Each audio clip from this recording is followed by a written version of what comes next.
calling it an allergy is just an excuse. It's not good to be picky. Maybe it's because your parents didn't properly deal with your allergies when you were young, right? With a sneer, my mother-in-law mocked my sister, glancing back and forth between my father and me. Then, as if suddenly remembering something, she exclaimed in an exaggerated voice, "Oh! She's not great at cooking or cleaning either. Perhaps she wasn't properly taught those things." She looked at my sister's husband, seeking agreement, and added, "She's got a cute face, but it's a shame about those other things, isn't it?" My sister's husband smirked, too. But they won't be laughing for long. After all, they're going to lose everything for making us angry. My name is Nancy. I'm 28 years old, single, and living alone. I'm a dedicated company employee. Given my age, I know it's time to start thinking about marriage, but I'm enjoying my work, and without anyone special in my life, it's something I've only vaguely considered for the distant future. It was during this time that I heard the news of my sister's marriage. My family consists of my father, who runs his own business in our hometown, my mother, a homemaker, and my sister Amy, who is 3 years younger than me. I might be biased, but my father doted on us, allowing us the freedom to pursue whatever we wanted. My mother, always smiling as she watched over my father and us, made our family feel like something out of a picture-perfect story. As for my sister Amy, she was an adorable and charming girl, the kind who could win over everyone around her, regardless of gender. There were times I thought it was unfair how cute she was, or that I envied her, but those thoughts would vanish whenever she came to me, calling, "Nancy! Nancy!" I've always found her irresistibly endearing. My father is the eldest of 5 siblings, most of whom live nearby, so our extended family is quite close. My mother also got along well with my aunts and uncles, so we often gathered for family events. Around that time, we were having one of those gatherings to celebrate the birth of a baby girl, born to my father's youngest sister, who had just had a late-in-life delivery.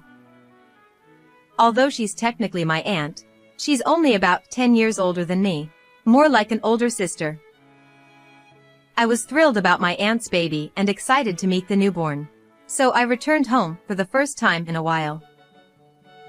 As I was catching up with my aunt and marveling at the tiny, newborn baby, realizing once again how incredible the birth of life is, I heard cheers coming from where my sister was. I glanced over to see my sister, slightly tipsy, her face flushed pink as she swayed while holding a glass of wine in both hands. She's drunk because she tried drinking something she's not used to. Sighing at the sight of my sister, who had likely overdone it in the spirit of celebration, I got up to help her. As I approached, my cousin noticed me, looked up in surprise, and began talking rapidly. "Nancy! Amy is getting married, isn't she?" What? I must have looked like a deer caught in the headlights at that moment. I'd heard she had a boyfriend, a civil servant, tall, handsome, the kind of guy who would pick her up after work. But marriage? I alternated my gaze between my cousin and my sister, who was giggling in her tipsy state. Amy, still laughing, said, "I haven't told you yet. Nancy!" My cousin, initially surprised, seemed to catch on to the fact that I wasn't satisfied with how casually the news had been dropped and quickly excused herself from the scene. After she left, I sat down on the cushion next to my sister, which still held some of my cousin's warmth. I took the glass that my sister was still holding onto and set it on the table. Then I cupped her cheeks with both hands, turning her to face me. "What's this all about?" Amy, realizing from my tone that I was not amused, finally apologized. "I'm sorry." As I questioned her further, she confessed that she had asked our parents to keep it a secret from me because she wanted to tell me in person. Since I was home for the first time in a while, she had planned to tell me this time, but the moment never seemed right, and before she knew it, she got drunk and spilled the news to our cousin in the happy atmosphere. As I listened, I couldn't help but think how typical it was of my sister to bungle a surprise like this, yet it was also part of her charm. By the time she finished explaining, I no longer cared that she'd kept it a secret. In fact, I decided to tell everyone, including the part about how it was supposed to be a secret.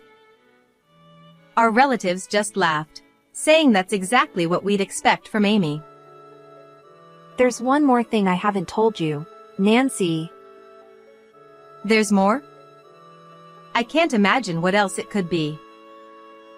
I encouraged her to go on in a gentle voice, and she seemed to relax as she continued. When we get married, I'll be moving in with Jason's family, so I have to move out by next month. Jason is my sister's boyfriend. Well, husband now. The suddenness of it all made my eyes widen in surprise. You're going to live with his parents? Are you sure that's okay? Amy smiled and reassured me that she had met them several times and that they were really wonderful people. With her marriage announcement and the news that she wouldn't be able to visit home as often, the atmosphere that night was festive and lively. That conversation took place at the beginning of last month. So, she must have moved by now. I thought I should call her soon to check in, but just then, my phone rang. It was just before midnight. Wondering who it could be at this hour, I looked at the screen and saw Amy displayed. What timing, I thought, as I tapped the call button. Hello? I answered, and immediately froze. Before she could speak, I could hear my sister sniffing, and it was clear she had been crying. Nancy? Sorry to call you out of the blue. Her voice wavered slightly, as if she was trying to hide the fact that she had been crying. Even through the phone, I could tell she was trying to sound cheerful. It's totally fine. Did something happen? I tried to keep my tone casual, not wanting to make her feel more stressed. Actually, I'm at the hospital right now. She couldn't hold back any longer and started to cry. The hospital? Why? Is her husband with her? I had so many questions, but I held back and just listened. I was brought in as an emergency. I hate to ask, but could you come pick me up? Why me and not her husband or in-laws? I wondered, but quickly realized there must be a reason. I asked for the name of the hospital, told her I'd be there soon, and ended the call. Since it was late at night, I arrived at the hospital more quickly than I expected. My sister was sitting quietly on a chair in the hospital lobby. I rushed over to her immediately. Up close, she looked much thinner than she had a month ago, and her face was pale, showing clear signs of exhaustion. I sat down beside her and gently asked if she was okay. I'm sorry for calling you so late. I'm feeling better now. That's good. But what happened? Why were you rushed to the hospital? She didn't seem to have any major injuries, so I wanted to understand what had happened. Her next words made me doubt my ears. I ate peanuts. I blurted out. What? Without thinking. My sister has a peanut allergy. She's dealt with it all her life, and our family has always avoided having peanuts at our meals. Why? Did you accidentally eat some? No, my mother-in-law. My mind went blank.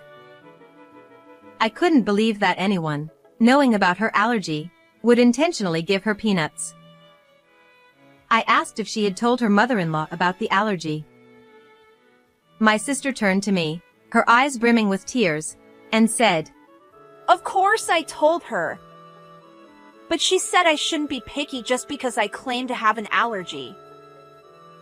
Amy continued, explaining that even when she looked to Jason for help, he just told her to eat the peanuts because they were delicious, completely dismissing her concerns. Feeling like she couldn't refuse without causing a scene, my sister tried eating a small amount, hoping it would be okay. But soon after, she started having difficulty breathing. When she asked to be taken to the hospital, no one listened, so she ended up calling an ambulance herself. My mother-in-law even said, Are you trying to make me look like the bad guy by exaggerating your symptoms? So, I decided that I don't want to go back to that house anymore. That's why I called you, Nancy. I'm sorry. As my sister apologized through her tears, I took her hand and reassured her. It's okay. But even as I held her hand, I could feel my own shaking with anger. For now, let's go back to my place, okay? Yes. Thank you, sis. We headed back to my house together, and during the drive, I suggested that we talk to our dad about it tomorrow. Amy was worried about causing trouble for our parents, but I convinced her that keeping quiet about what had happened would only make them worry more. The next day, I called in sick to work and left the house with my sister, heading to our parents' home. When we rang the doorbell, our father answered, his face showing surprise when he saw Amy. He quickly sensed something was wrong from her distressed appearance and my serious expression, and he ushered us inside.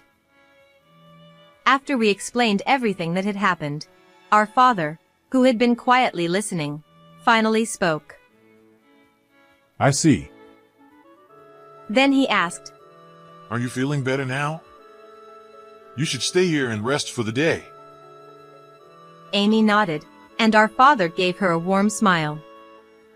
Then he turned to me and said, Nancy, I need to talk to you. He asked me, Are you off today? Yes. I replied.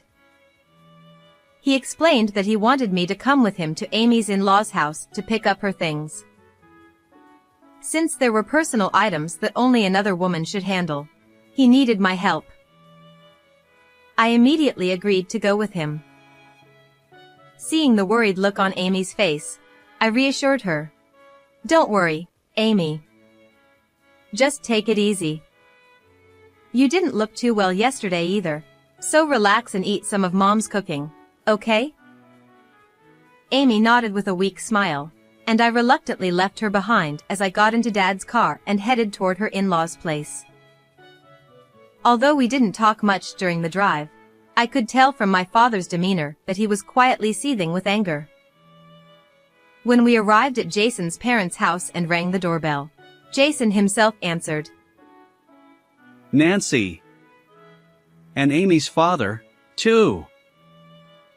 He looked just like I remembered from the one time I'd met him before, a smiling young man who seemed polite and friendly. It was hard to believe that this was the same person who had no understanding of allergies and wouldn't protect my sister when it mattered most. Hello. We're here about my sister.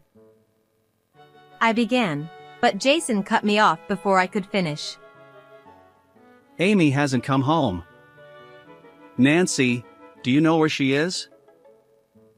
The way he spoke made it seem like he was blaming us, as if to say, Your sister left without notice, and now we're the ones dealing with the consequences. I nearly snapped back, wanting to point out that if he were really concerned, he should have at least contacted our parents. But I swallowed my words and responded calmly instead. Amy is at our parents' house. After she was taken to the hospital yesterday, I picked her up and she stayed with me. Jason let out a loud laugh.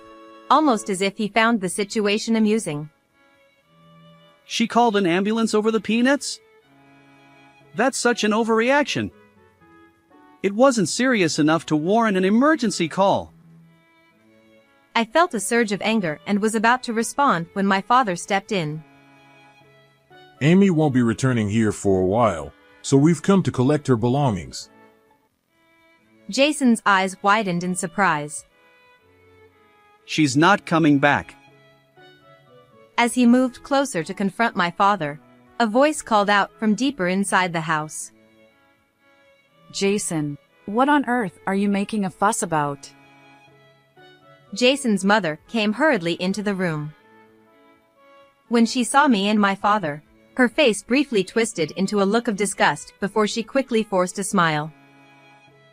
Well, it is Amy's father and sister. I couldn't help but notice that fleeting expression, but we nodded our heads in response as she bowed to us. Mom, it seems Amy is holding a grudge about what happened yesterday and says she's not coming back. Jason spoke in a sickeningly sweet tone, as if trying to win his mother over with a poor me attitude. Sensing that things might take a turn, I discreetly started recording the conversation on my phone, which I had already set to recording mode and hidden in my pocket. Are you talking about peanuts? Amy keeps making a big deal out of it, claiming she has an allergy, when it's really just a matter of picky eating.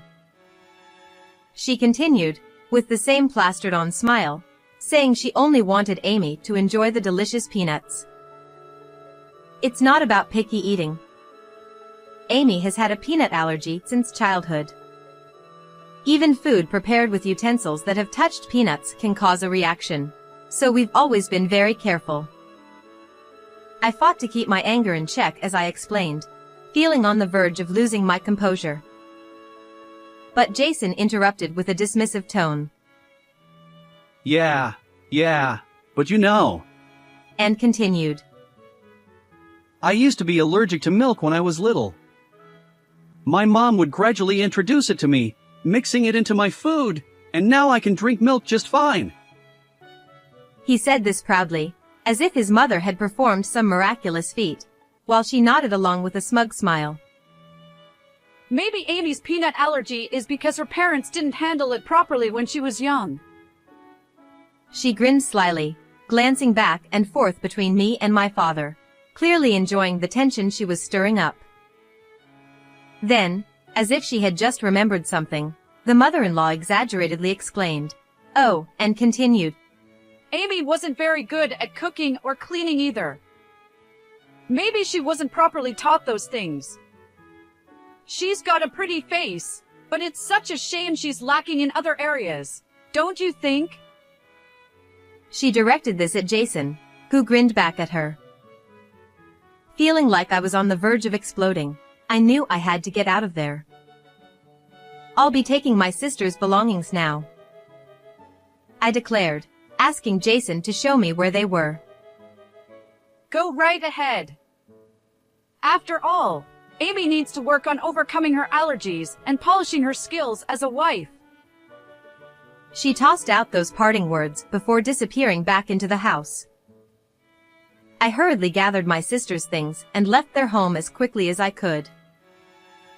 On the drive back, I was so furious that I could hardly think straight, but my father was even more upset. Usually a careful driver, he was now driving in an unusually aggressive manner, clearly seething with anger. When we returned home, Amy rushed to greet us, immediately sensing that something had happened based on our expressions. She repeatedly asked if we were okay. "What are you planning to do now, Amy?" Her face fell, and she looked down, as if the weight of the question had just hit her. "To be honest, they didn't show any concern for you at all," I told her. She looked up at me, forcing a smile as she replied, "I see." I guess I was hoping for too much.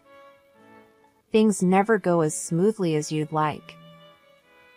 As she said this, she stared off into the distance, her eyes glistening with unshed tears, as if she had expected this outcome all along. Based on my mother-in-law's tone, I started to wonder if this incident was just the tip of the iceberg and if there had been other problems before. They'd throw away the food I made, saying it was too salty, or spill drinks on places I had just cleaned. Although I had suspected something was wrong, hearing the awful details made my head spin. I always thought that one day we would come to understand each other. Seeing her exhausted smile, I could only imagine how much she had endured, and it pained me to think about it. But after what happened this time, I realized we'll never understand each other. That's why I'm going to get a divorce. Perhaps relieved that her last bit of hope had been shattered, my sister said this with a bright smile. My father, hearing this, nodded deeply. You've done well up until now. He spoke gently, as if reassuring her. Leave the rest to me. Hearing this, my sister and I looked at our father with wide eyes. He responded with a mischievous smile. I've got a plan.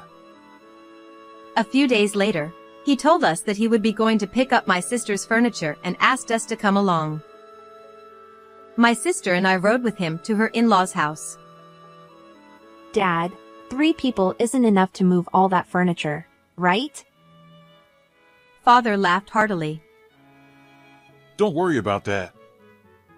I've got everything arranged. Although I was curious about what he meant by arranged, I trusted that things would be fine since it was him saying so.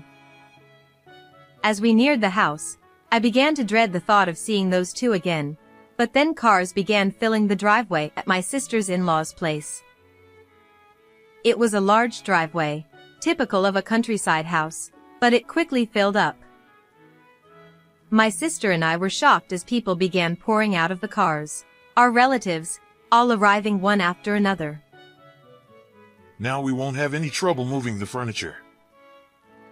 Watching my father greet the arriving relatives, I finally understood what he meant by arranged. Noticing the large number of cars and people, my sister's mother-in-law and Jason came rushing out of the house in a panic. Amy! What is the meaning of this? Showing up with so many people all of a sudden?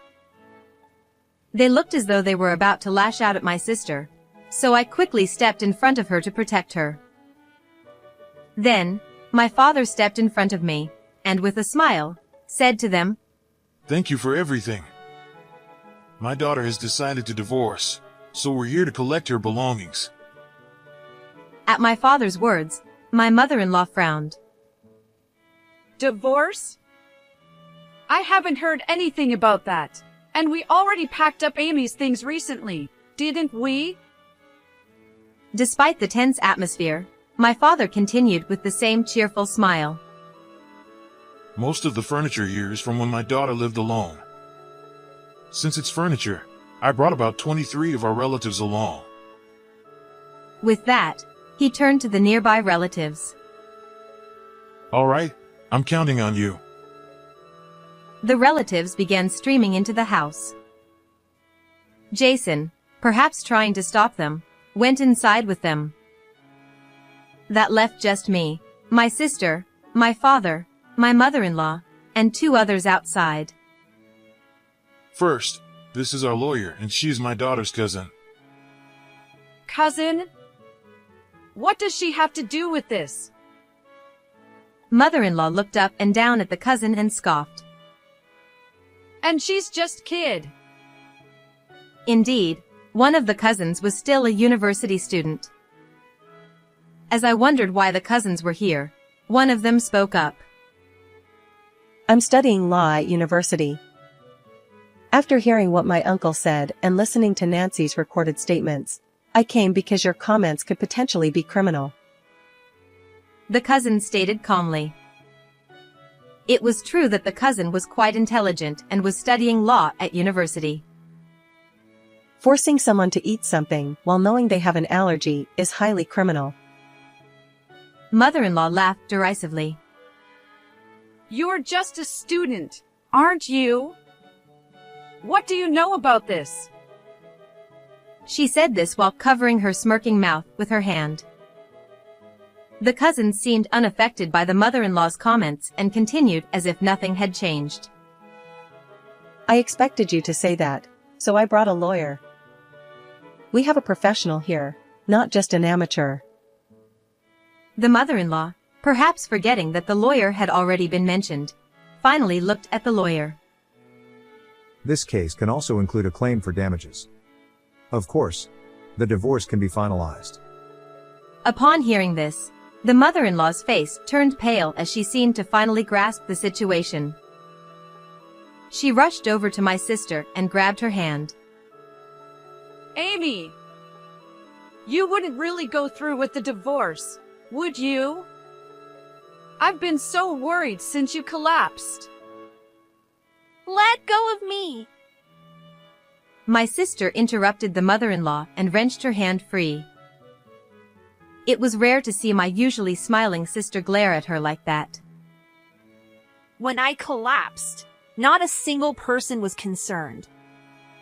You all continued your meal as if I wasn't there. I will be going through with the divorce, and I will be claiming damages. Just as my sister finished speaking, a scream from Jason came from inside the house. Mom! All the furniture is being stolen!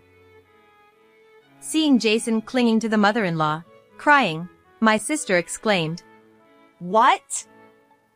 Stolen? You're the one who had everything moved here under the pretense that you needed it.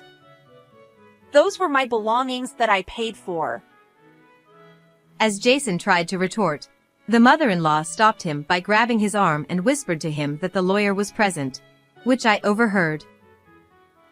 Thanks to the relatives' efficient work, the furniture was quickly moved out.